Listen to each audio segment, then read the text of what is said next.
Namaste. Shalom, salam. It's always a treat to see your teacher from college. Where's Carol? She stepped out. It's always a treat seeing your teacher from the university singing. I wonder if she should just do that for a living. Or she can teach through singing. You can also do that.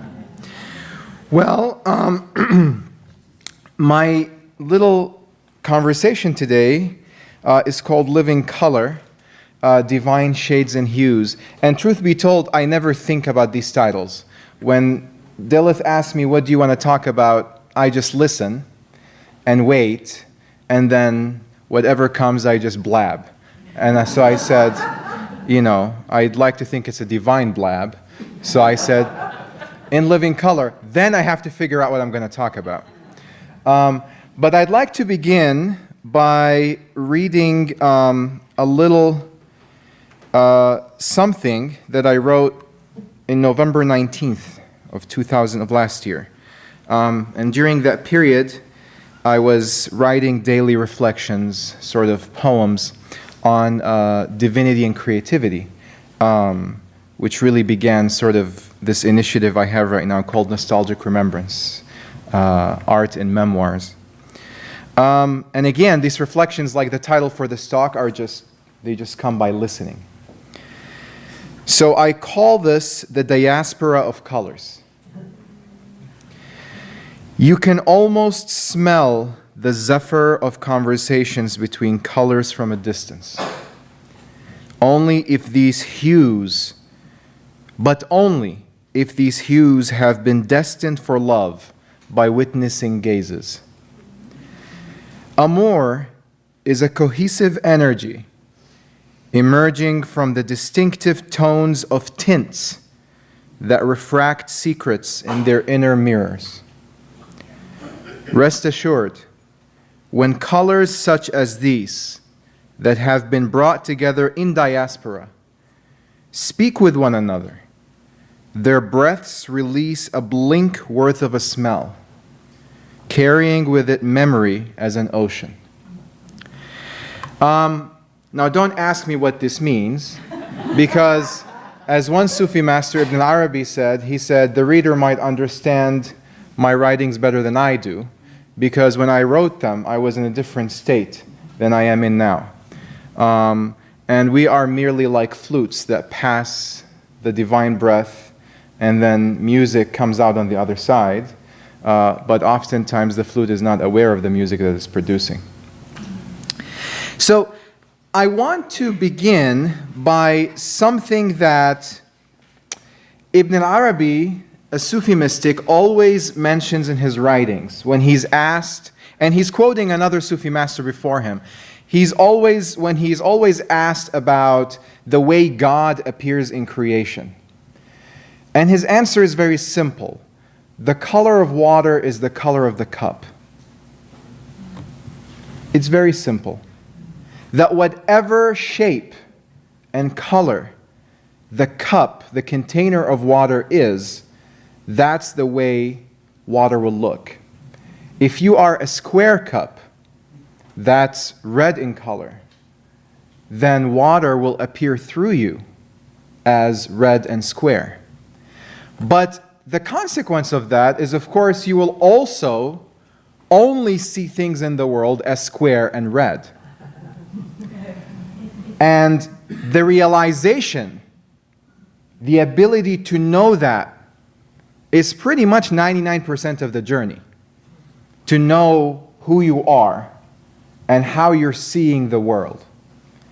But what's fascinating then is that if you actually, once you begin from there, then you can begin adding colors. Because then you know that if you're interacting with someone who is purple, or with someone who is blue, for example, and you're red, then your interaction is going to be a nice little ocean of purple. And so on and so forth. Now this is actually, this power of color in conveying reality is something at the heart of Scripture too. So in the Quran, God describes His dye, his paint. And he says, this is the dye of God.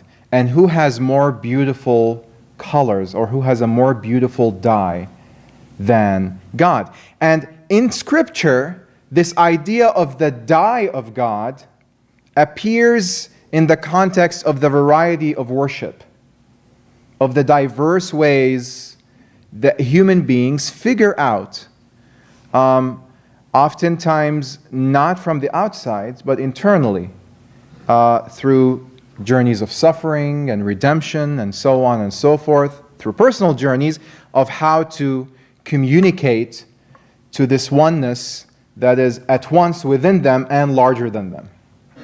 That, in its enormous expanse, is the dye of God. And what I love about the terminology is that it's not actually the color. It doesn't say the color of God, it says the dye of God, which makes it that much more practical. It's like something you can see on a wall, right? Now there are other verses in the Quran where God talks about water taking different shapes. So for example, he says, and the Quran is filled with parables like many scriptures, and in one of these God says, God brings down water from the heavens, and then valleys carry this water, each according to its own measure. Not all valleys are the same, but each of them is able to carry the water. Or when God says, for example, when the Quran says that, these are fruits that are fed and nourished by the same water, but all sorts of different fruits flourish and come and emerge from one water. When I first started reading mysticism and Sufism, I started reminiscing about these coloring books I used to have in the 90s, where basically it's just an outline, and all you need to do, you don't actually use color like crayons. All you need to do is just put water. If you just put water inside, the color comes out. And I thought that was a really nice divine providence for kids to figure out the highest of mystical realities and how they work. And that's essentially who we are. When that pure, transcendent water of life flows through us, we come out in the different colors and shapes that we are. Now, what's interesting about color is that, and this is really a trip, if you add all colors on material, you get black. And white is the absence of all color on material. But in light, the inverse is true. In light, if you add all colors, you get white. And if the absence of all color, in light, it is black. So this means that who we are outwardly and who we are inwardly is completely in harmony. But if we consider each of us to be a color, then we necessarily need each other in order to reach the destination. And not only that, but we need each other outwardly and we need each other inwardly as well. We need to know who we are. We need this entire movement that was spoken about in the song. As the world unravels, we will need to take care of each other. And many of us are doing that very well outwardly through community outreach, through social justice. But the question is, are we complementing that spiritually? Because only then will the circle of who we are and the complementary of the colors will come through. So this then takes us to the idea of mirrors, right? That who you are will reflect in the mirror of another person. And when you see yourself in the mirror of another person, oftentimes you see something frightening.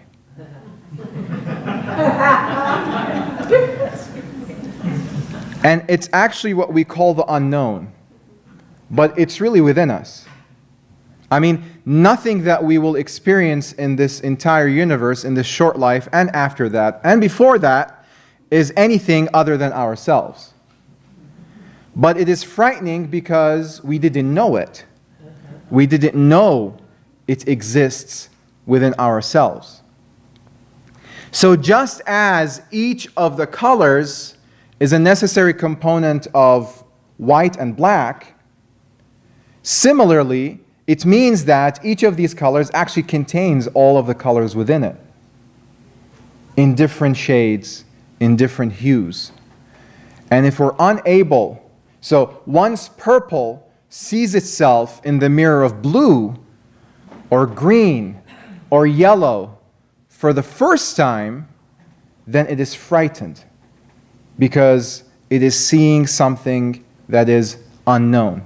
Little does it know, though, that that's what it needs to complete itself. That's what it needs to complete itself. Now, Sufi mystics like Ibn Arabi tell us that the journey to know yourself is actually eternal. It never ends. And you can imagine an infinitude of colors around us. So it's not just the primary colors, it's infinite number of colors, infinite divine names and attributes, oneness and singularity in its infinitude, getting to know itself in the mirror of the other. So you are getting closer to know yourself, but never really reaching that final goal of saying, I have fully come to know myself. Because the divine within you will continue to surprise you. And that's the humbleness that Baba Muhyiddin is speaking about, as we saw in the readings. That if you can't even figure out the color of a bee or the color of an ant, then how do you expect to do grand things? How do you expect to do the work of fixing this entire universe if you cannot even fix yourself?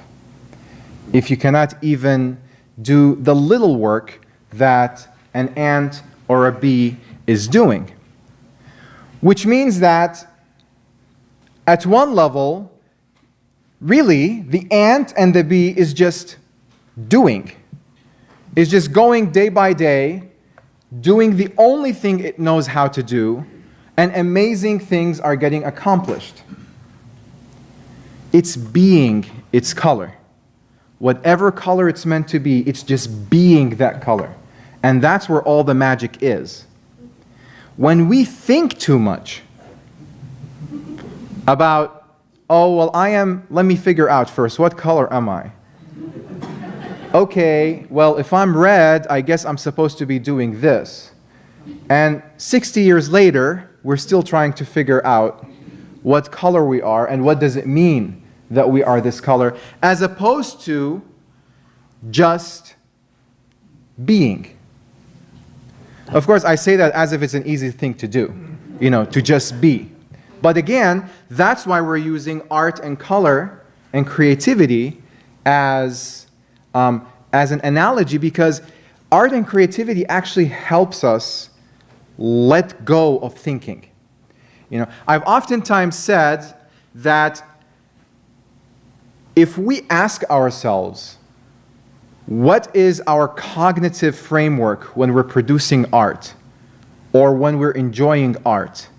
And then we ask ourselves, are we behaving the same way with God?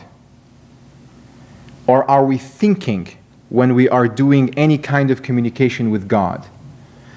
Like, if when you are trying to journey to God, you're thinking in terms of rules and laws, something is a problem, right? There is a problem there somewhere.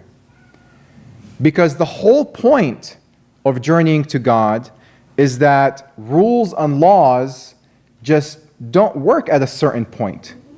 You are reaching a place beyond even physical laws, much less the laws that govern your body, right? But then, so what we're saying is that if we are able to journey to God in the same way that we appreciate and we engage art, then we begin to realize the sacred dimension of art and the colorful, artistic aspect of the journey to God. So really it's our salvation. It's not only our salvation. I mean, I think everybody here has figured that out. But I think for the people outside, for the zombie apocalypse that's going on outside, I think we still need to sort of convey that, right? Because what's happening is that if we are unable as a species, and we know that we need the people outside to know ourselves, that's the frightening thing too. We can't just marginalize everybody like a political election and say, well, I don't care. No, we actually need everybody to know ourselves. If that's the case, then you really are trying to heal a sickness. We are in the business of healing a sickness inwardly and outwardly. And the only way you can do that, as they say as the Sufis say, the tongue of your state is stronger than the tongue of your mouth, right? That the condition that you're in oftentimes will transform people much more than anything you can say. So that's why when we are disenfranchised by religious institutions and religious discourse, we seek the company of crazy people. We seek the company of dervishes, right? Of people who have lost their mind, who are lost in the love of God. Why? Because these people, first of all, if they were to speak, they wouldn't make any sense. But again, they're completely transformed and transformational through their very state. So they're vibrant, vivid colors. And that's what we are trying to become. So there is much more that can be said about this power of shades and hues. And of course, one of the wonderful things about hue is that it's very close. It's one letter extra from Hu, which is in Sufism the most descriptive name of the transcendent oneness. Beyond that, language just sort of falters. There is no way to describe oneness. That the term to describe oneness is Hu. And so if you add just one letter to that, you get hue. And I think that's also a nice little divine providence. So I hope that we continue this journey of self-discovery. And I hope that we continue to do it through cultivating the arts, through cultivating creativity, through cultivating artisanship, not only in what we consider to be art, but also a certain creativity and creative spirit in carpentry, in engineering, in teaching, in politics, and most importantly, in religious education. Because I mentioned this here last time, that one way to gauge the health of a spiritual community is to see how they view the art and artists. That if art and artists for you are hobbyists, if it's something that you do on your free time, if it's something that it's not serious business, it definitely cannot make you get closer to God. Then anybody who thinks that way is very far from God. They're very far from oneness. Because, again, after all, one of the names of God, one of his attributes, one of the things he does is create. which is sort of where creativity comes from. So, creativity is the highest form of divine flattery. Right? Didn't I say imitation is the highest form of flattery? So, if you are a creative person, then you are engaged in the highest form of divine love, because you are constantly trying to imitate what God does best, which is to incessantly create. And why does he create? The Sufis tell us he creates because, in a sense, he's overwhelmed by his beauty. He's overwhelmed. The oneness is overwhelmed by its beauty and perfection and the infinitude of what it contains. And that necessitates, Ibn Arabi actually describes it as an internal pressure that existed within the oneness, that needed to be released. And it was released in this big bang of colors and sounds and beauty and smells and fragrances and all of that. So I also want to leave you with short reflective questions. Really just very couple. I always think about this, and I think these questions can lead us to the highest form of knowledge, beneficial knowledge, which is, what do colors smell like? And what do sounds taste like? Or what color is sound? If you're a musician especially, you can ask yourself, the notes in an octave, what colors are those? What colors do they represent? Then, when you have that mental image in front of you of actual sounds and colors that we hear and we see with our physical senses, then we can transcend that and begin thinking about our inward sounds and our inward colors. So I will leave you by saying that I am happy to be speaking to you today, and I'll be teaching a class in June on Jesus and Sufism, which I hope will be intriguing for you. And then also I have some of my books outside, if you are interested in checking them out. So thank you very much.